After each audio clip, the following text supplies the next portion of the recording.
ከንግድና ቀጠናዊ ትስስር ሚኒስቴር የተሰጠ ጋዜጣዊ መግለጫ።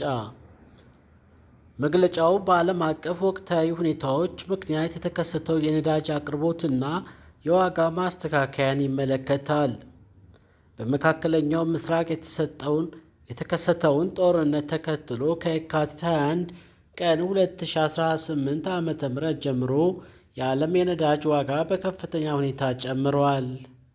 ሁኔታው ከቀን ወደ ቀን ይሻሻላል ተብሎ ቢጠበቅም ነገሮች በመካረራቸው ምክንያት በነዳጅ አቅርቦት ላይ እጥረት ከመፈጠሩ በላይ የአንዳንድ የነዳጅ ምርቶች ዋጋ በከፍተኛ መጠን ሊጨምር ችሏል።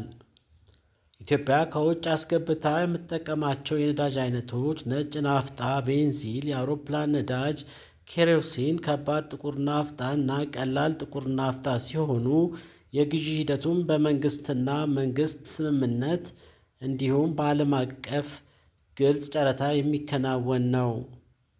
ከመንግስት ጋር በተደረገው ስምምነት መሰረት 60 በመቶ ነጭ ናፍጣ እና 100 በመቶ የአውሮፕላን ነዳጅ ከኩዌት መንግስት የሚገዛ ሲሆን ቀሪው 40 በመቶ ነጭ ናፍጣ እንዲሁም 100 በመቶ ቤንዚን እና ጥቁር ናፍጣዎችን በጨረታ የሚቀርቡ ናቸው። ከኩዌት ጋር ያለው ኮንትራክት ከጃንዋሪ 1 ቀን 2026 እስከ ዲሴምበር 31 ቀን 2026 የሚዘልቅ ሲሆን ከመጫኛ ወደብ እስከ ጅቡቲ ድረስ ያለው የሎጂስቲክ ዋጋ ወይም ፕሪሚየም ለሁለቱም ምርቶች በበርሜል $9.25 ሆኖ በየዓመቱ የሚደረግ ድርድር የሚወሰን ነው። በአሁኑ ወቅት በጨረታ አሸናፊ የሆነው ሺቶር የተባለው ኩባንያ ለነጭ ናፍጣ $13.99 እንዲሁም ለቤንዚን $10.99 ፕሪሚየም በማስከፈል በ360 ቀናት ዱቤ እያቀረበ ይገኛል። ይህም ማለት የነዳጅ ዋጋ የሚሰላው የወሩ የዓለም አማካኝ ዋጋ ላይ ፕሪሚየሙ ተደምሮ ነው። ለምሳሌ በየካቲት ወር የኩዌት ነጭ ናፍጣ ወርሃዊ አማካኝ $86.03 ሲሆን ከፕሪሚየሙ ጋር ተደምሮ $95.28 ሆኗል። ሆኖም በጦርነቱ ምክንያት የኩዌት አቅርቦት በመዘጋቱ ለአጣዳፊ ግዢ በወጣው ጨረታ የተገኘው ፕሪሚየም ለአውሮፕላን ነዳጅ $86.33 እንዲሁም ለነጭ ናፍጣ $9.22 በበርሜል በመሆኑ ዋጋው እጅግ እንዲንር አድርጎታል።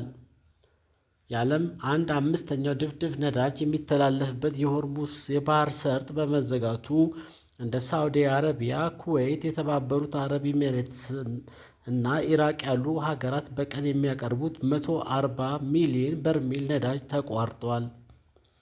በዚህም ምክንያት ወደ ሀገራችን ይገባ የነበረው 120,000 ሜትሪክ ቶን ነጭ ናፍጣ እና 60,000 ሜትሪክ ቶን የአውሮፕላን ነዳጅ የጫኑ 3 መርከቦች በአረብ ባህረ ሰላጤ ላይ ቆመው ይገኛሉ። መንግስት መደበኛ አቅርቦቱ እንዳይቋረጥ በተባራሪ ገበያ ወይም ስፖት ማርኬት በከፍተኛ ዋጋ በመግዛት ለማቅረብ ጥረት እያደረገ ይገኛል።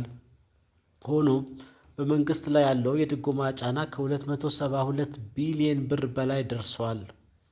ባለፈው ሳምንት ባወጣው ታሪፍ ነጭ ናፍጣ በ139.84 ብር ሲሸጥ መንግስት 95 ብር ይደጉም ነበር። ቤንዚንም በ132.18 ሲሸጥ 42 ብር ድጎማ ይደረግለት ነበር። አሁን ባለው ሁኔታ ድጎማውን በነበረበት መቀጠል አስቸጋሪ በመሆኑ አዲስ የዋጋ ማስተካከያ ተደርጓል። በዚህም መሰረት አዲሱ የሊትር ችርቻሮ መሸጫ ቤንዚን 142 ከ21 ብር፣ ኬሮሲን 151 ከ39 ብር፣ ነጭ ናፍጣ 163 ከ09 ብር፣ ቀላል ጥቁር ናፍጣ 163 ከ98፣ ከባድ ጥቁር ናፍጣ 160 ከ68 ብር እንዲሁም የአውሮፕላን ነዳጅ 150 ብር ከ48 ሳንቲም ብር ሆኖ የቀጥታ ተጠቃሚዎች የነጭ ናፍጣ መሸጫ ዋጋ ደግሞ 210 ሆኖ ተደንግጓል።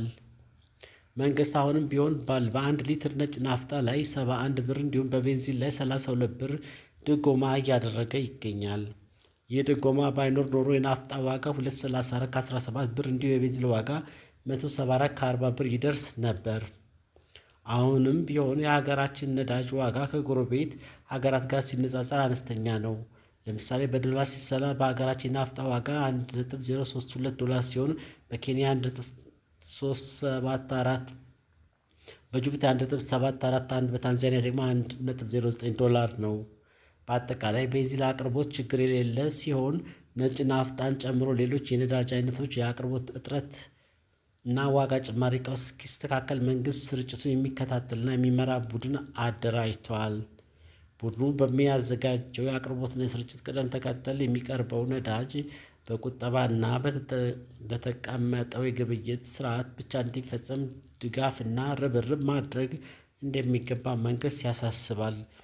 በቅደም ተከተሉ መሰረትም ነዳጅ የሚያጓጉዙ ቦቴዎች፣ የወጪና ገቢ ምርት ተሽከርካሪዎች፣ የመሰረታዊ ፍጆታና የኤክስፖርት ምርት አምራች ኢንዱስትሪዎች፣ ቁልፍ የመንግስትና የግል የልማት ፕሮጀክቶች፣ መካናይዝድ እርሻዎች፣ የጸጥታና ደህንነት ተቋማት፣ የህዝብ ማመላለሻ ተሽከርካሪዎች፣ የጤና አገልግሎት፣ የቴሌኮም ታወር ስራዎች፣ የምርጫ ስራዎች፣ የውሃና መብራት አጣዳፊ ስራዎች፣ የሚዲያና ሰብአዊ አገልግሎቶች እንዲሁም ከፍተኛ የተማሪ ቁጥር ያለባቸው ዩኒቨርሲቲዎች የቅድሚያ አገልግሎት የሚያገኙ ናቸው። ህብረተሰቡ ይህን አስቸጋሪ ወቅት ለመሻገር በሚደረገው ጥረት ተገቢውን ድጋፍ፣ ትብብር እንዲያደርግ መንግስት ጥሪውን ያቀርባል። የንግድና ቀጠናዊ ትስስር ሚኒስቴር እስከ መጋቢት 24 ቀን 2018 ዓ.ም አዲስ አበባ